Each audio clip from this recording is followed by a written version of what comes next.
dia a todos. Obrigado pela oportunidade de estar com vocês hoje nessa manhã. Queria também agradecer ao Wagner, obviamente, por ter me convidado também a participar desse tema que nós vamos discutindo já há algum tempo. Bom, melhoria contínua, ciclo do aperfeiçoamento contínuo dos espíritos. Isso é uma ideia que veio surgindo com o tempo e vamos dizer assim que a gente estava pensando numa época passada, nas nossas discussões dentro de centro espírita, dentro da Sociedade Espírita Kardec aqui de Sorocaba, e falando um pouco de como que a gente pode, nas nossas discussões, melhorar continuamente, visto que me parece que nós, quando encarnados, nós espíritos, quando encarnados, temos uma leve propensão a melhorar. Então essa era a discussão. Mas por que a gente quer fazer melhor? A gente está fazendo uma palestra e de repente a gente fala assim, nossa, mas por que eu não posso, na próxima palestra, fazer diferente? Trazer um tema de uma forma diferente, fazer um gráfico, enfim, preparar um material diferente. A gente pensa assim, né? E a gente veio discutindo isso. Mas, poxa, a gente tem uma tendência natural, se a gente olhar na nossa parte profissional, todos querem fazer melhor hoje do que fizeram ontem. Não é assim que nós funcionamos? Todos querem amanhã preparar algo melhor ou ter um dia melhor do que hoje. Então nasce aí uma questão natural do espírito, seja ele encarnado, seja ele desencarnado, de querer fazer melhor, de querer se aperfeiçoar. Então isso me parece uma teoria natural do espírito. E se a gente olhar a obra de Kardec, desde o começo, lá no Livro dos Espíritos, e até todas as outras obras, inclusive a Revista Espírita, nós vamos percebendo que essa tendência era natural e universal. Então, pensando assim, a gente começou e trazendo algumas ideias de fora, outras ideias da indústria, do nosso trabalho, né, do nosso dia a dia na nossa casa. A gente pensou assim, o que eu posso fazer? Eu estou comunicado com esse fio aqui, deixa eu colocar. O que eu posso fazer se eu quero naturalmente melhorar, e isso me parece que é algo que vem natural de nós, o que eu posso fazer para melhorar continuamente como espírito? Para entender isso, a gente precisa entender, poxa, mas por que eu preciso melhorar continuamente como espírito? Aí entra as questões, os princípios que tem lá na obra de Kardec. E a gente vai, antes de entrar no ciclo propriamente dito, que a gente quer apresentar aqui para vocês, a gente quer falar um pouquinho também do porquê desse ciclo. Por que melhorar continuamente? Qual a razão disso? Por que será que eu quero ser um espírito melhor? Se eu olhar na escala espírita, e todo mundo acho que já algum dia, né, leu ali a escala espírita e tentou se colocar ali, né, porque é difícil. Você começa a olhar lá espírito, começa com qual? O imperfeito, né, o mais maldoso. E a gente olha aquela escala lá e fica falando, não, eu não sou esse, eu sou o segundo, né, e começa a comparar com o outro. Tinha isso, né? Na minha época tinha isso, hoje em dia ninguém mais se compara com a escala. Mas enfim, é uma escala didática que a gente olhava ali e fala, poxa, existe uma graduação, né? Existe um aperfeiçoamento dos espíritos. Nenhum é igual ao outro. Nenhuma pessoa é igual ao outro. Portanto, nenhum espírito é igual ao outro. Isso é natural. Então, para entender isso, a gente vai precisar voltar um pouquinho em alguns princípios fundamentais da doutrina espírita. E me parece que esses são aqueles que norteiam a doutrina. Porque não são princípios da terra. São trazidos por espíritos que trazem com um cunho de lei universal. E vai então do macro ao micro. O que acontece na forma macro no universo acontece na forma micro dentro do nosso organismo. É assim que os espíritos explicam para a gente. Todo esse fenômeno, toda essa forma de operar do universo, ela está em tudo. Ela está em nós, ela está no que fazemos, ela está na encarnação, ela está em tudo. Então aqui a gente vai recordar a primeira questão lá do Livro dos Espíritos, vai falar de Deus, obviamente, né? E lá em Deus tem uma definição muito, muito sucinta, que Deus é causa ao mesmo tempo que Ele é né? O que é Deus? Causa primária, não é isso? Aliás, além de ser uma causa, por ser uma causa, também é uma inteligência e é a maior das inteligências. Portanto, é a inteligência suprema. Isso está lá. Quando a gente começa a estudar Kardec, a gente começa a perceber que Deus se manifesta por leis, que são as leis universais. Então, a manifestação de Deus é por leis. Portanto, quando Deus nos cria, e aqui eu estou começando da criação do Espírito com E maiúsculo, né? Nós, hoje, não princípios inteligentes. Obviamente que isso vai começar lá no princípio inteligente, mas aí tinha que abrir isso, e nós não é a oportunidade, numa outra oportunidade a gente abre esse quadro e amplia a visão do macro ao micro. Mas entendendo que Deus cria os espíritos, e ao criar os espíritos, esses espíritos têm uma tendência natural de aperfeiçoamento. Essa tendência é que eles, ao serem criados por seu livre-arbítrio, agora dotados de livre-arbítrio, eles podem chegar ao momento mais próximo da inteligência suprema, não é isso? Lá na obra de Kardec não se fala em princípio inteligente. Então, primeiro é um princípio, depois passa a uma inteligência individualizada, que vai ao encontro de quem? Da maior inteligência, que é a suprema, que é o próprio Deus. Então a gente naturalmente vai evoluindo para se aproximar de Deus. Quando a gente quer tirar uma dúvida, a gente tem a nossa inteligência, né? Cada um tem a sua. O seu grau de desenvolvimento está lá na escala. Beleza, quando eu quero tirar uma dúvida de algo que eu não sei, quem eu busco? Alguém que sabe mais conhecedor, mais experimentador, que experimentou mais, portanto desenvolveu mais inteligência naquele sentido do que eu. Eu vou atrás dele. Então, se eu quero me aperfeiçoar cada vez mais, eu vou atrás de quem? De que inteligência?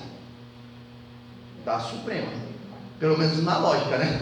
Na lógica a gente tende a ir para a Suprema. Aí eu já ouvi vários palestrantes dizendo, mas isso não é uma reta. Concordo, né? Às vezes não é uma reta, não.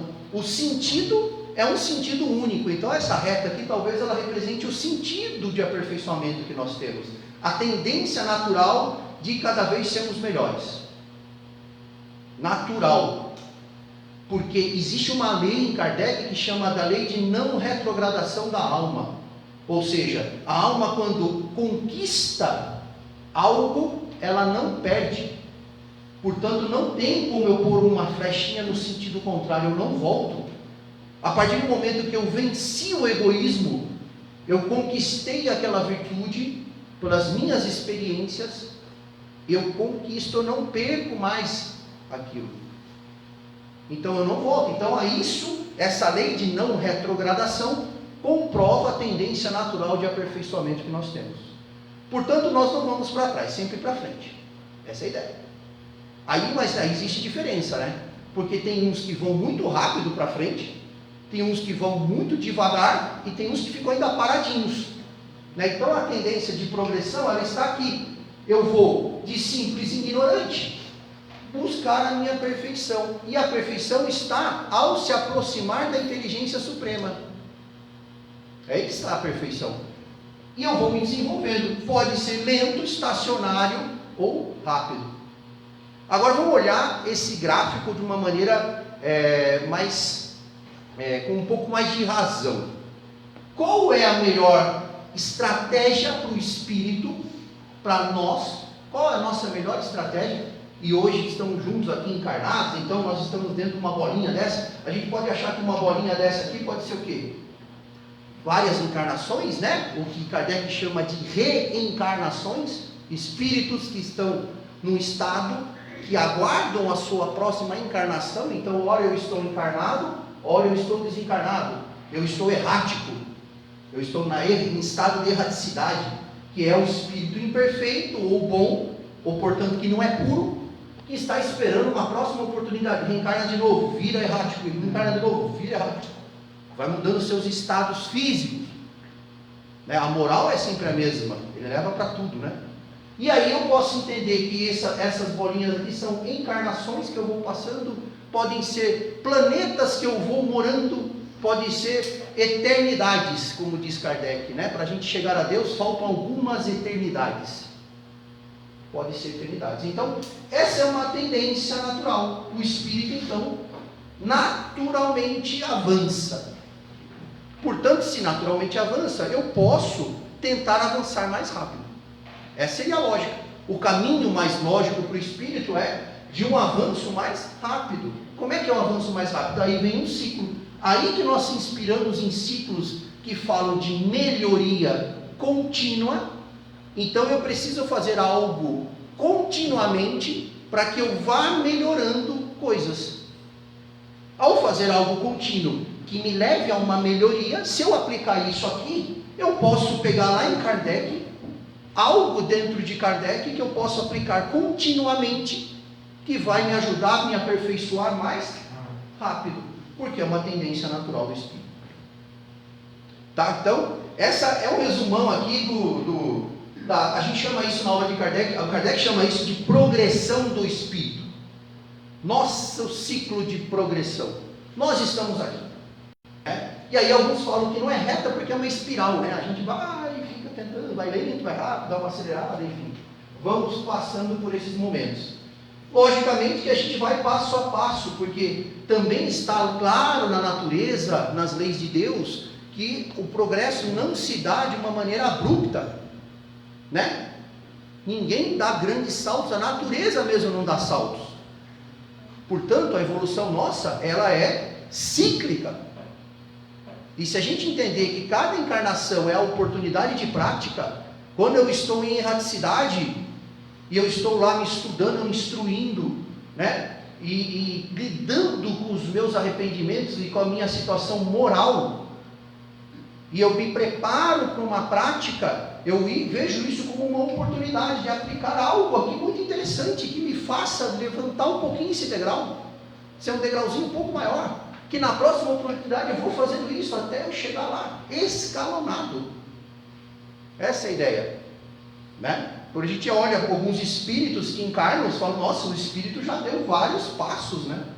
Lógico que ele veio dando os seus passos, ele não sai simples, ignorante, e em uma encarnação ele se aproxima da inteligência suprema. Não há lógica nisso. Pelo que a gente lê na obra, isso não fica lógico. Então a gente vai gradualmente avançando. Nós nos inspiramos também para fazer esse ciclo numa questão que existe na indústria, no comércio ou na gestão das empresas.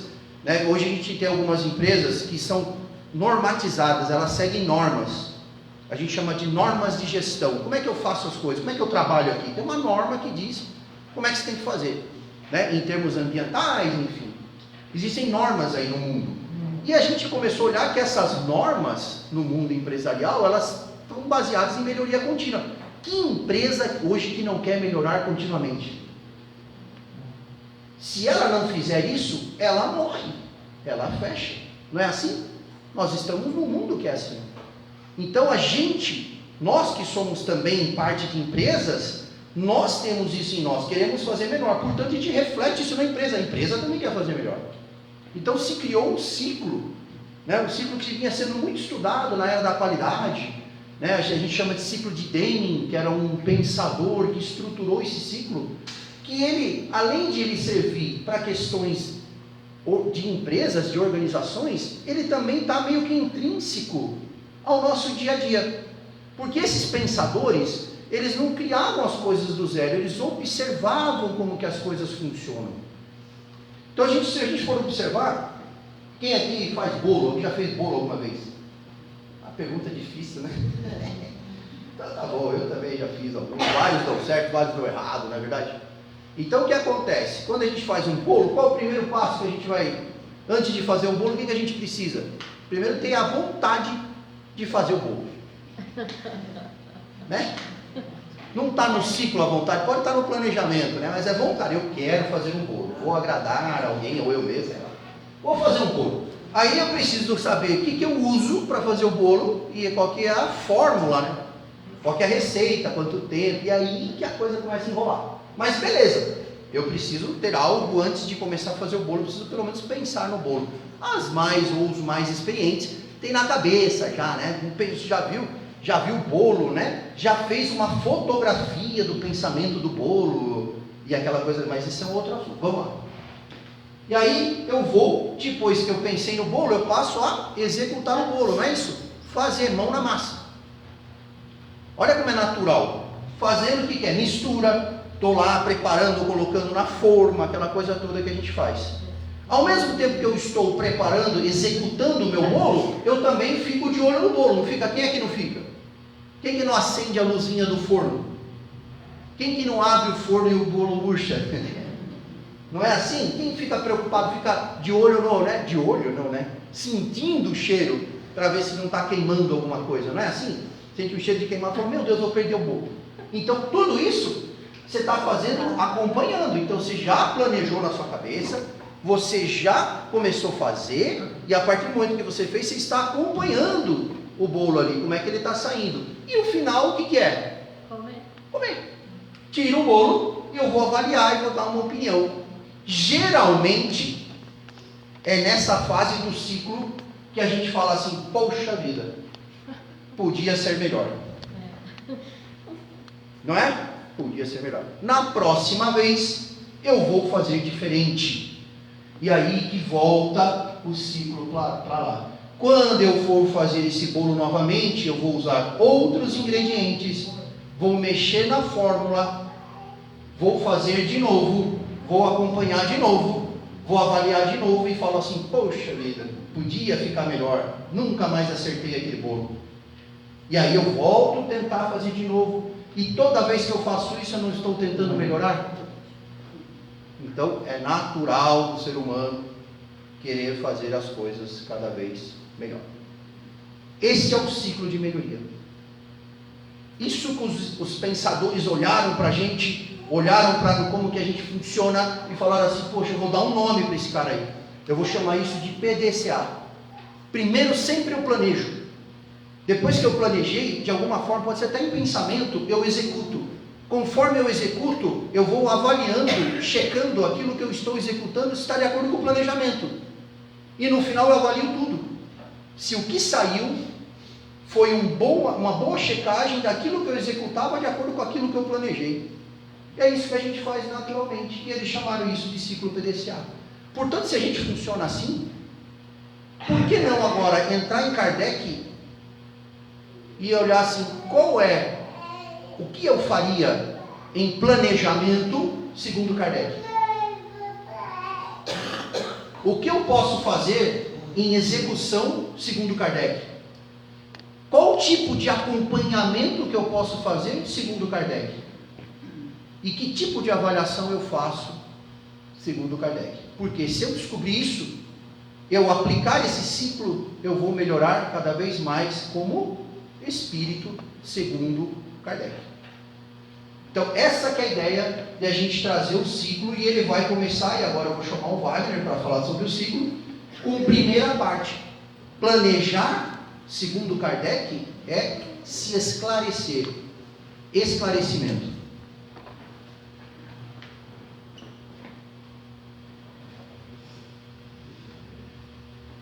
Todo mundo aprendeu a fazer bolo? Pode chamar que a gente avalia. Não tem problema nenhum, né? Não tem problema nenhum em avaliar bolo. Também não minto. Se tiver ruim, fala capricho para a próxima. Interessante que o quê? Aqui no planeta Terra nós não vamos descobrir nada assim. Nós não vamos inventar nada. Nós não vamos criar nada. Tudo já existe. Tudo já está no projeto. Por isso existe, quando nós vemos a nossa relação para com a divindade, a nossa relação para com Deus, nós temos que pensar que Deus tem um projeto pronto já. O projeto já está pronto. É que o ser humano, às vezes, ele é tão orgulhoso que ele quer mudar o projeto de Deus. Ele fala, dá uma melhorada aqui. O PDCA dele ele não consegue resolver. Mas o planejamento de Deus ele quer resolver, ele quer mudar. Então, às vezes, nós sofremos muito por falta desse PDCA na nossa vida. Nós já temos tudo intrinsecamente aceitado no projeto da nossa existência e queremos modificar. Tem gente que começa a frequentar um centro espírita, mas não é espírita, e começa a frequentar o centro e começa a querer mudar as regras de acordo com a sua opinião. O espiritismo está pronto, está lá em Kardec. Se a pessoa quiser inventar uma coisa fora de Kardec, cria a sua doutrina, escreve uma doutrina diferente de Kardec. Doutrina do fulano, da fulana, qualquer coisa assim. Mas no Espiritismo, tudo que pudesse ter sido feito no Espiritismo, já foi feito. Agora é só desenvolver. Então, quando o Juliano fala aqui no esclarecimento, nós sabemos que o esclarecimento é o melhor remédio que o ser humano tem. Quanto mais esclarecido o ser humano, melhor. Então, nós buscamos esclarecimento para melhorar a nossa vida familiar, profissional, social. Mas nós nos esquecemos do esclarecimento na vida como um todo, esclarecimento espiritual. Eu li um livro, nem me lembro o título do livro, porque faz mais de 2 anos, 20 e poucos anos. Então, é assim, uma semana é feita de 3.600 minutos. Nós vamos a uma atividade espiritual como essa, nós gastamos aí em termos de 1h30. Sai de casa para 1h30. Se eu fizesse isso 3 vezes por semana, né, 93 vezes 90, 270 minutos. Eu estaria utilizando, se eu faço isso 3 vezes por semana, eu estaria utilizando menos de 3% do meu tempo, o meu planejamento de espiritualização do ser. Daí eu reclamo, o que está acontecendo comigo que as coisas não dão certo? Menos de 3% me preocupa com a minha espiritualização. É simples assim, é matemática. E aí nós vamos lá, primeiro, o que traz o esclarecimento? O estudo. Todo mundo fala de estudo no Espiritismo. Um dia eu aprendi isso há bastante tempo já. Nós fomos convidar um senhor numa casa espírita, que ele batia no peito, que ele era um dos fundadores da casa, toda aquela coisa. Legal, o pessoal gosta desse tipo de coisa, né? De convencionalismos. Então eu falei, seu fulano, nós vamos fazer um curso de coisa, o que o senhor acha?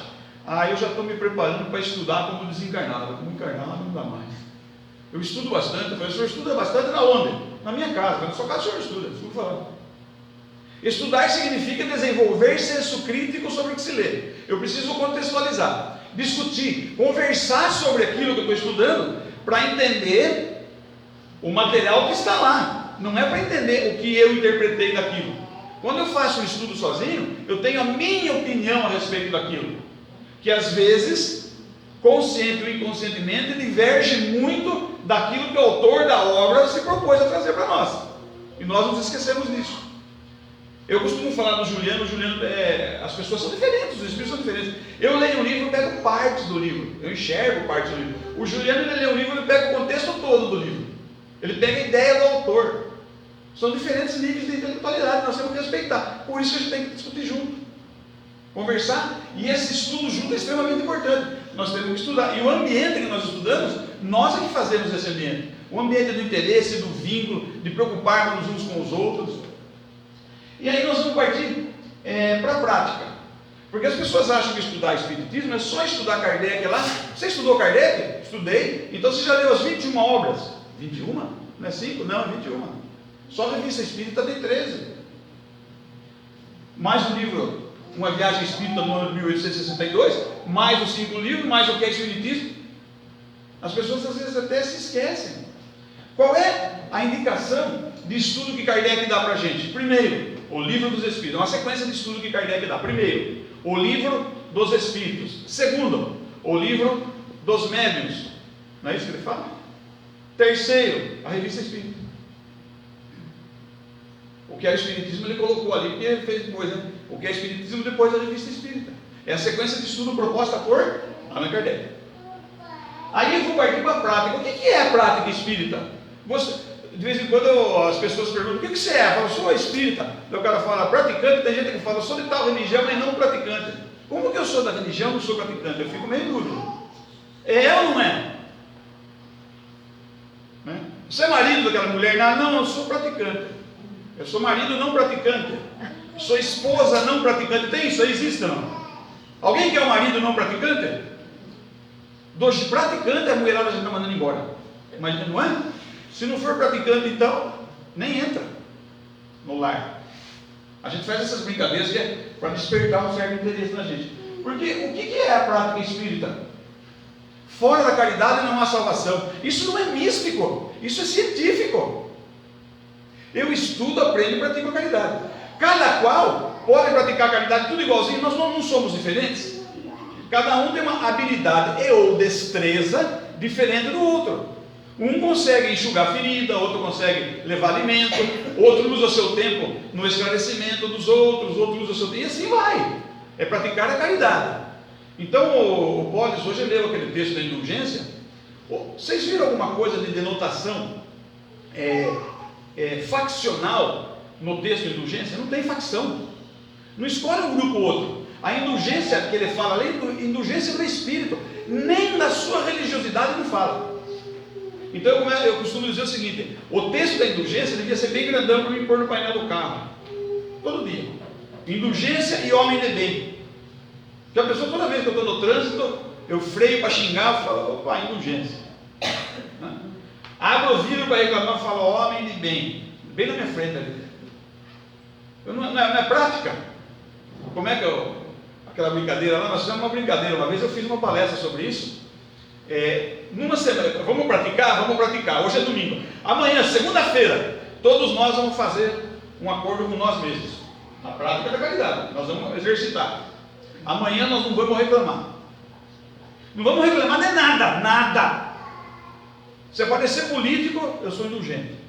Parece um político lá da propaganda, um cartaz, eu sou indulgente.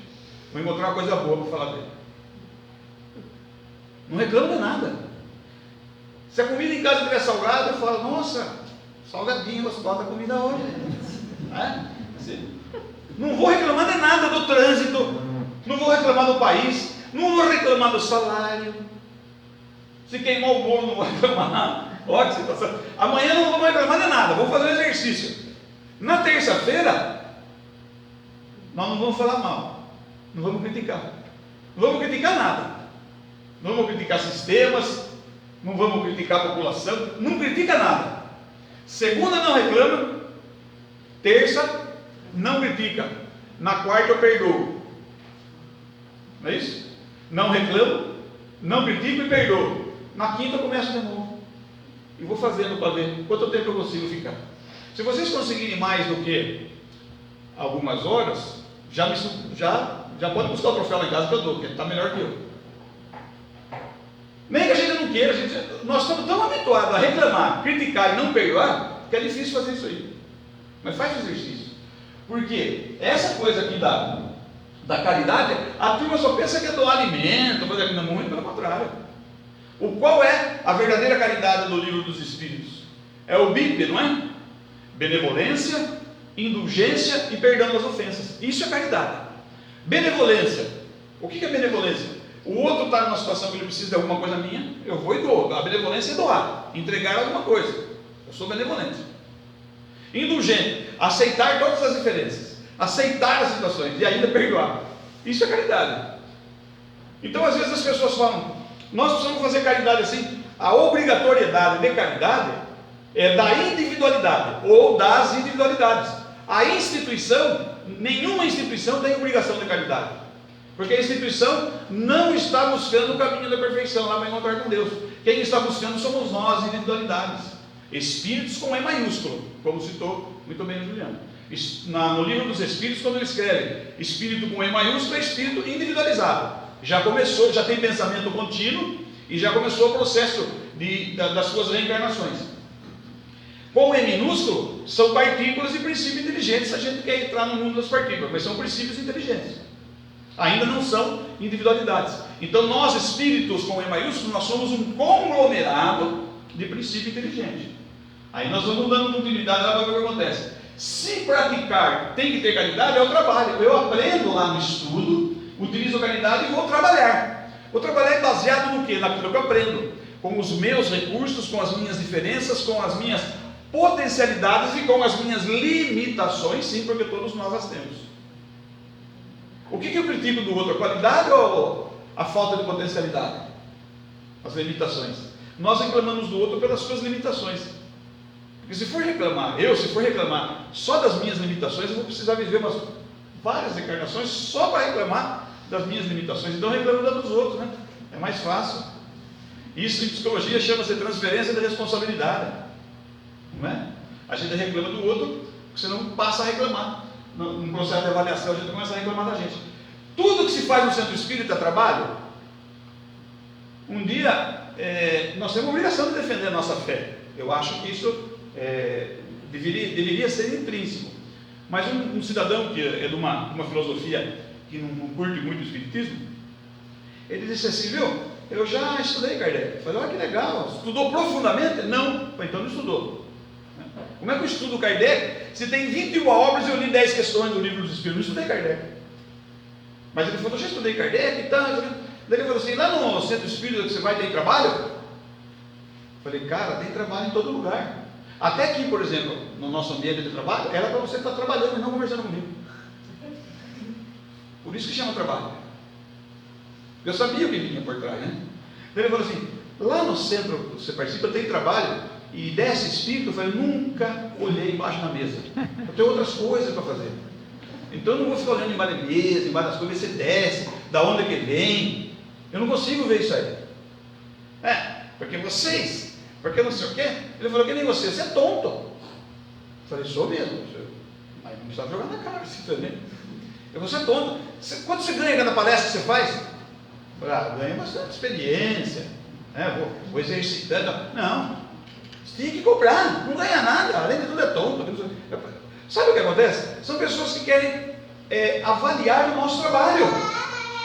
Agora, como propriamente Kardec diz no livro O que é o Espiritismo, para criticar o Espiritismo eu tenho que conhecê-lo profundamente. Para criticar outras coisas eu tenho que conhecer. Você conhece profundamente? Não, então não discuto, não falo nada. O que é indulgência? Você viu o que o fulano fez? Eu não vi, não quero ver, não estou nem aí. Não viu o que o fulano fez, não quero saber. Tem coisas que eu não quero saber. Então o nosso trabalho é muito mais abrangente do que ir ao centro 2, 3 vezes por semana. Qual é o trabalho que eu executo? Mas você quer ver o ser humano, assim, ele acaba com ele mesmo, moralmente, psicologicamente. Você convida assim, você não quer trabalhar aqui conosco no Bezerra de Menezes? Nós estamos abrindo vaga para trabalho aqui agora. Você não quer trabalhar conosco? Não tenho capacidade. Primeira coisa, a pessoa acha que não tem capacidade.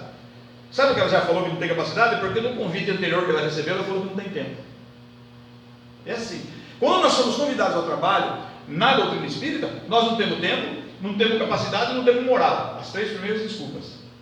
Se for esperar, ter tempo, capacidade e moral para trabalhar, nós não vamos chegar com Deus lá.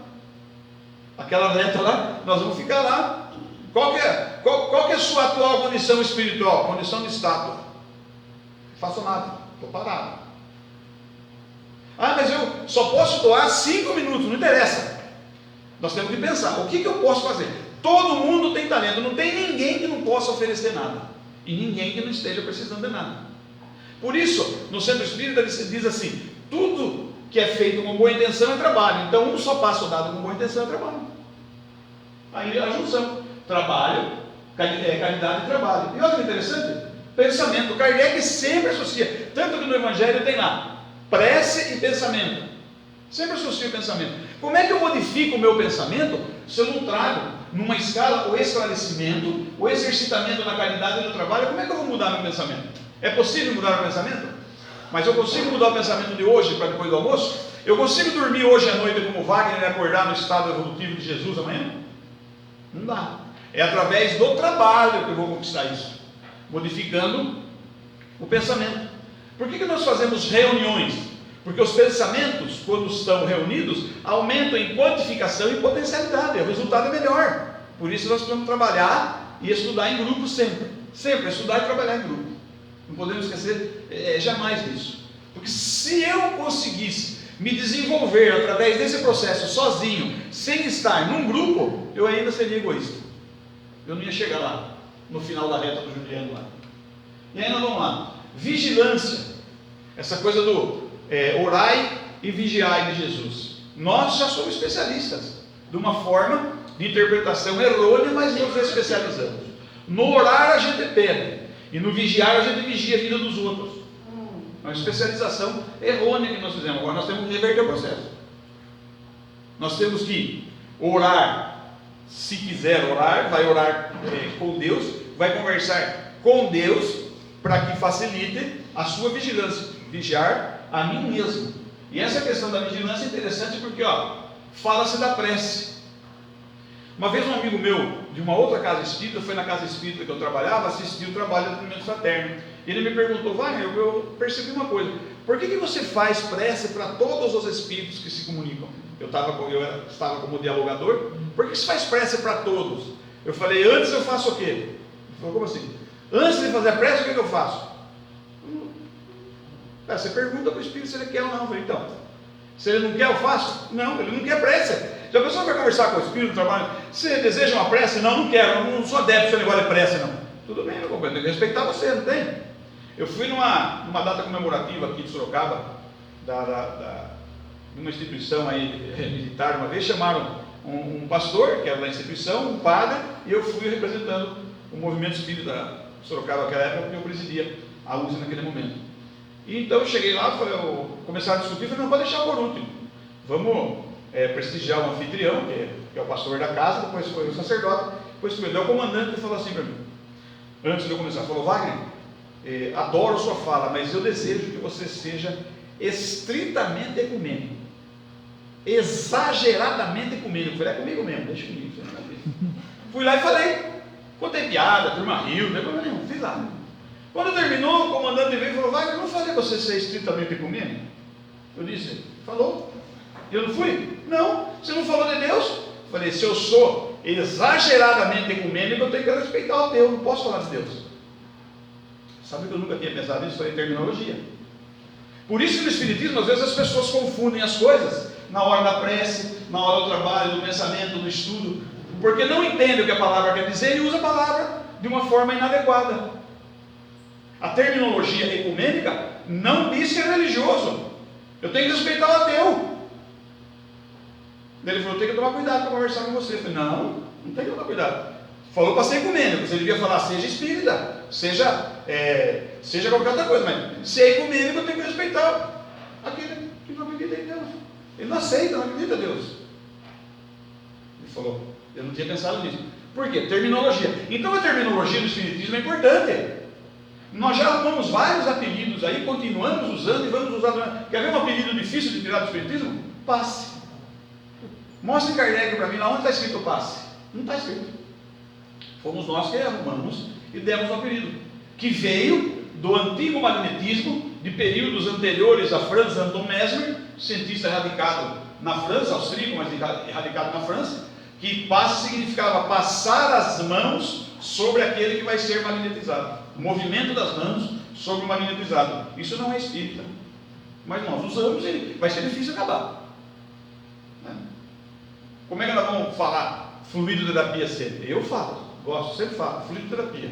Ah, mas não está em Kardec também, mas ele fala aplicação de fluidos, é fluidoterapia. Prece. Essa questão da prece, então, eu disse para o cidadão que me perguntou por que faz prece. Eu pergunto se quer. Se quer, já está aberto a prece. Já é alguma coisa. Então, prece é o momento onde mais nos aproximamos do Criador, segundo consta agora. Mas a prece, ela é individual. Quando eu faço, eu e Deus. Quando nós estamos em grupo, é uma prece coletiva. Não tem pensamento? Então a prece feita em grupo quantifica e potencializa ainda mais. Por isso que nós fazemos vibrações, por isso que nós fazemos irradiação à distância, porque o grupo potencializa mais. E a prece deve servir para que eu utilize para minha vigiar a mim mesmo. Então eu utilizo, não preciso estar fazendo prece em todos os lugares, todas as horas. Não é isso que nós estamos falando. É utilizar a prece da maneira correta. Reflexão diária. Como é que a gente faz tudo isso que o Juliano falou? Tudo isso que eu estou falando? É possível? E como é que a gente faz? Qual a melhor forma de fazer isso? Santo Agostinho, o Livro dos Espíritos. Alguém lembra? Não? Resumidamente, o que Santo Agostinho diz no Livro dos Espíritos, na mensagem? Quando eu deitar na cama para dormir, eu analiso tudo que eu fiz durante o dia. O que for bom, eu repito e tento melhorar no outro dia. O que for ruim, eu tento não fazer no outro dia. Basicamente é isso que Santo Agostinho disse. E ele ainda cita, quando estava encarnado entre vós, olha, ele cita que ele fazia isso quando estava encarnado. Faz as avaliações dele. Não é o tal do PDCA? A gente não avalia se o bolo está com muito açúcar, se está gostoso, se a cobertura tem recheio. Eu já sou muito bem também, eu não gosto de bolo seco, tem que ter recheio, cobertura, alguma coisa assim, que é mais gostoso. Não é? Porque eu gosto de tomar café sem açúcar, mas desde que tenha um bolo bem doce perto.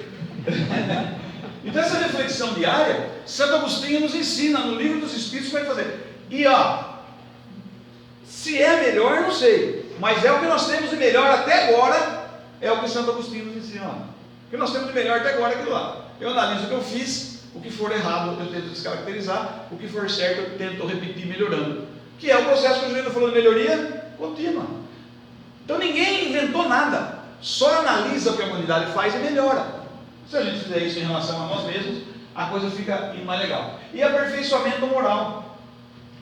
Qual é a verdadeira evolução? No livro dos Espíritos, Kardec diz que a verdadeira evolução é a evolução intelecto-moral. Então eu estudo, minha inteligência vai melhorando. Se a minha inteligência vai melhorando a ponto de fazer com que eu seja uma pessoa mais esclarecida, eu começo a colocar em prática, pois eu sou esclarecido a respeito de... Todos nós temos algum esclarecimento acerca de algum assunto, já somos esclarecidos. Então eu só preciso colocar em prática, usando a caridade e modificando o pensamento constantemente, para que na vigilância eu refaça todo o caminho de vez em quando, melhorando não os direcionamentos, mas tentando acelerar o processo da direção que nós estamos. E a evolução é sentido único, ninguém evolui. Deus é perfeito. Ele não ia criar um filho que... Tem gente que fala, mas eu tenho um cunhado lá na família que você não sabe, rapaz. Depois de não sei quanto tempo, ele já era daquele jeito, ele só estava se escondendo. Dele mesmo, muitas vezes. Só não exteriorizar. Quando a pessoa fala, fulano desandou, não desandou. Ele só estava se escondendo, estava obscurecido. Quando ele se mostra do jeito que ele é. Pode ser eu, não precisa ser cunhado, pode ser o mesmo. Mudança pensamento. Como é que eu faço para mudar um pensamento que fica constantemente? Se um pensamento é constante na minha mente, ele passa a ser o maior inimigo do espírito, que é a ideia fixa. A ideia fixa é o maior inimigo que nós temos. Como é que eu faço para mudar uma ideia fixa? Vou colocando ideias renovadas, ideias novas, ideias renovadas.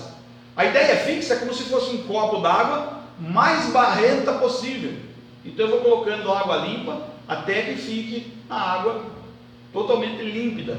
Então eu coloco muito mais informação boa no aperfeiçoamento moral. Meu pensamento já vem num ciclo de aumento de velocidade. O nosso pensamento aumentou a velocidade com o passar do tempo, não? Veja quantas coisas nós resolvemos hoje e há 70 anos não conseguimos resolver, porque o pensamento do homem aumentou a velocidade, criou novos instrumentos de comunicação e assim sucessivamente. As velocidades estão aumentando e às vezes alguns acompanham, outros não. Esse que não acompanha desencarna, daí fica na erraticidade, como o João falou. Lá ele aprende algumas outras coisas, quando reencarna aqui com um aninho de idade já está detonando o celular. Vocês acham que Deus escolheu esse aqui vai mexer melhor no seu... Não, nós nos desenvolvemos, nós evoluímos, tanto quando encarnados, quando desencarnados, não podemos esquecer disso. E aí, a mudança do pensamento será constante. Se eu vejo sempre o futuro de uma forma positiva, eu vou melhorar o meu pensamento sempre para frente, para cima e para o alto. Vai depender da vontade ou força de vontade. Qual é o fenômeno de funcionamento de uma fluidoterapia? O fluidoterapeuta impõe as mãos, ele tem força de vontade e persistência maior do que do seu assistido. Porque se o do assistido for maior, a fluidoterapia é inversa. Não tem como. A força de vontade do outro é maior do que a minha, não vai funcionar a fluidoterapia. Por isso a fluidoterapia deve ser feita em equipe. Se o assistido que está à minha frente tem uma força de vontade maior do que a minha, não vai funcionar. Mas eu estou em grupo. A reunião das energias do pensamento dos outros não permite que o meu pensamento desbalanceie a equipe. Faz com que eu me realinhe com as condições do pensamento e, graças à persistência, consiga fazer com que a fluidoterapia funcione. É assim que funciona. Força de vontade e persistência. Agora, a vontade lá, querendo mudar o pensamento e querendo sempre, constantemente me reestruturar isso aí, é que vai levar ao destino que o Juliano falou lá. Né? Todo esse ciclo contínuo, e nós subimos um degrauzinho, vamos fazendo sempre, vamos subindo outro degrauzinho, em algum lugar nós vamos chegar. Mas o destino é o mesmo que o Juliano sempre falou lá, na conversa dele lá.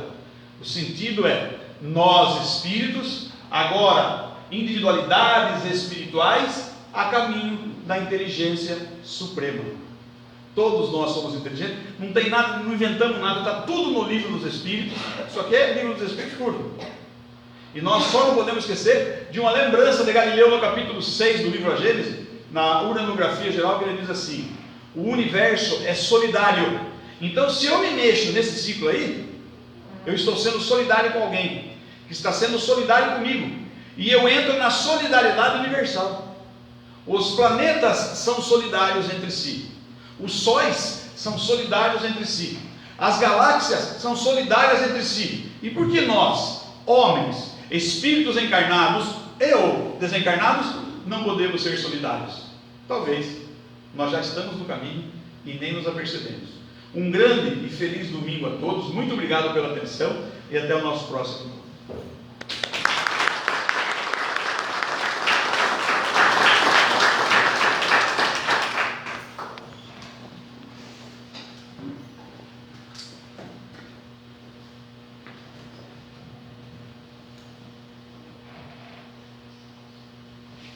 Agradecemos aqui ao Wagner, Juliano, pela excelente explanação. Que possamos pensar nisso, né? Constantemente, a nossa melhoria contínua. Tem até um método para que a gente possa se desenvolver mais rapidamente. O importante é estarmos com isso em nossos pensamentos constantemente. Que nós somos espíritos e nosso objetivo é nos melhorarmos. Então, nesse clima de harmonia, de reflexões, vamos nos colocando novamente confortavelmente nas poltronas, quem se sentir à vontade de fechar os olhos, para que a gente possa receber os benefícios da fluidoterapia.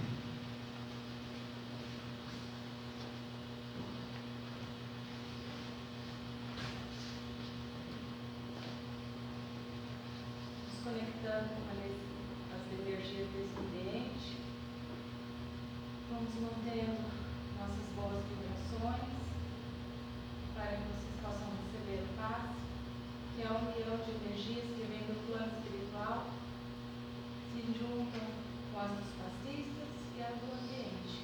Não estejam com o pensamento de Jesus para que possam receber agora.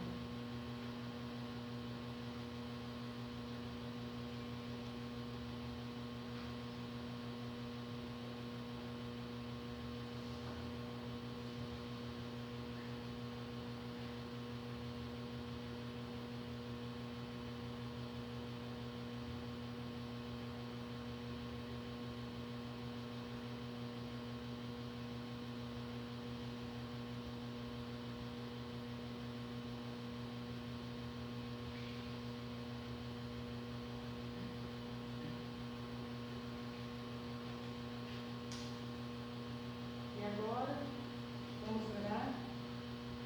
Ó Senhor, Supremo de todos os mundos e de todos os seres, recebe, Senhor, o nosso agradecimento de filhos devedores do Teu amor. Dai-nos Tua bênção, ampara-nos a esperança, ajuda-nos ao ideal, na estrada imensa da vida.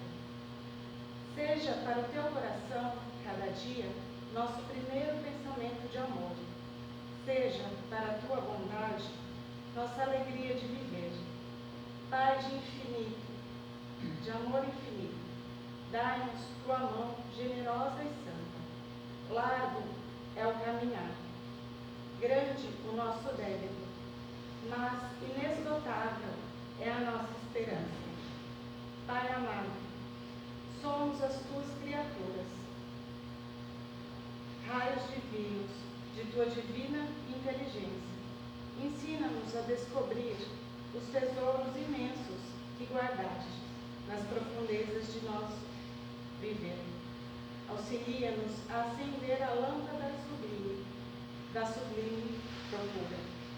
Senhor, caminhamos contigo na eternidade. Em Ti nos movemos para sempre. Abençoa-nos a senda. Indica-nos a sagrada evangelização e realização. E que a glória eterna seja em Teu eterno trono. Resplandeça contigo a infinita luz nos Teus corações misericordiosos. a sabedoria, a soberana fonte de amor. Fonte em tua criação infinita, o sopro divino da eternidade. Seja a tua bênção, claridade aos nossos olhos, harmonia aos nossos ouvidos, movimento de nossas mãos, impulso aos nossos pés. No amor sublime da terra e dos céus, na beleza de todas as vidas, na progressão de todas as coisas, na voz de todos os seres. Glorificado sejas para sempre, Senhor. Que tenhamos um domingo abençoado e uma semana repleta de luz e amor. Então, agora dando sequência, nós vamos aos passes individuais. A gente pede para que vocês aguardem nas poltronas que vamos chamando. Tá? Lembrando que a biblioteca nossa está funcionando, a livraria também. Então, quem desejar aprender mais e prestar alguns livros, fique à vontade.